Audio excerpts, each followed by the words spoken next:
Hello बच्चों, let's read the question. The question here says select the correctly matched pair. Option 1, membrane of erythrocyte 40% protein and 52% lipids. Nucleolus contain nucleoplasm and chromatin. 3, thylakoid flattened membranous sacs present in stroma. 4, elioplast starch containing plastids. So for this question our key concept would be, हमारा key concept होगा regarding the different cellular structure.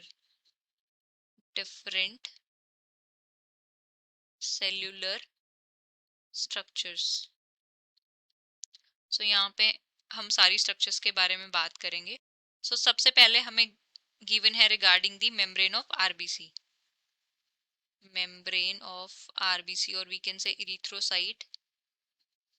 So plasma membrane जो होती है वो lipid bilayer structure होती है जिसके अंदर प्रोटीन्स एम्बेडेड होते हैं. और अगर हम आरबीसी की मेम्ब्रेन की कंपोजिशन की बात करें तो उसके अंदर होते हैं almost 52% of protein and 40% of lipids. 40% lipids. तो यहाँ पे हमें गिवन है 40% प्रोटीन एंड 52% लिपिड्स. तो यहाँ पे ऑपोजिट गिवन है तो पहला मैच तो इनकरेक्ट है. Then is regarding nucleolus. So nucleolus जो स्ट्रक्चर है it is the area inside the nucleus of cell and इसके बाहर कोई मेम्ब्रेन नहीं होती. There is no membrane present over nucleolus and it contains RNA and protein. इसके पास होते हैं आरएनए और प्रोटीन.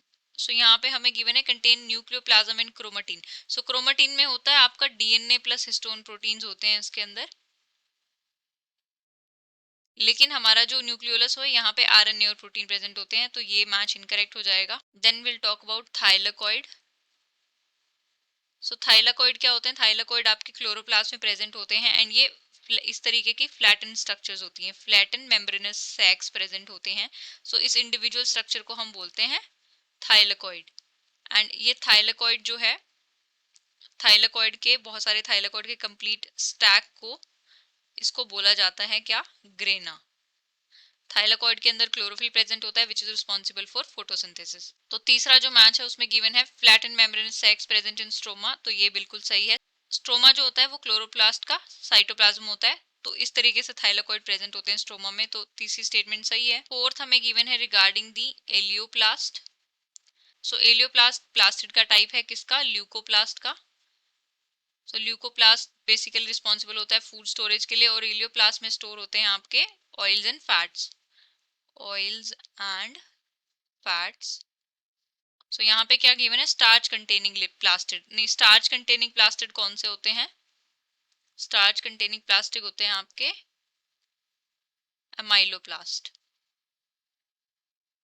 सो ये वाला मैच रॉन्ग है तो हमें करेक्ट मैच आइडेंटिफाई करना. तो करेक्ट मैच है यहाँ पे option 3. So final answer for the question is option 3. I hope you have understood it well. Best of luck and thank you.